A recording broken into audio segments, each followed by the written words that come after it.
Last hour, we learned the two countries have agreed to a 10-day ceasefire. Thanks for joining us for the noon show. I'm Jesus Martinez. Defense Secretary Pete Hegseth warned Iran this morning that the U.S. military is ready to restart combat operations should Tehran not agree to that part of the deal. Natalie Brand has more from the White House. We are reloading with more power than ever before and better intelligence.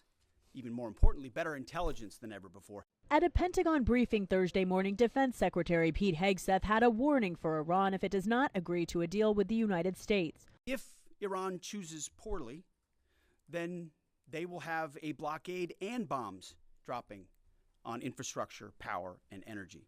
Chairman of the Joint Chiefs of Staff Dan Kane said the U.S. military has expanded its blockade in the Strait of Hormuz to pursue any vessel, even in international waters, that attempts to provide support to Iran. This blockade applies to all ships, regardless of nationality, heading into or from Iranian ports. The comments come as Pakistani officials continue efforts to arrange another round of U.S.-Iran talks ahead of the ceasefire expiring next Tuesday. Pakistan has been and will continue to play its role to facilitate engagement and dialogue between the two countries. Iranian officials are emphasizing that an agreement to end Israel's war on Hezbollah in Lebanon is important to the larger ceasefire with the U.S. President Trump announced on social media he spoke to Lebanon's president and Israeli Prime Minister Benjamin Netanyahu Thursday and said that the two leaders have agreed to a 10-day ceasefire expected to start later today.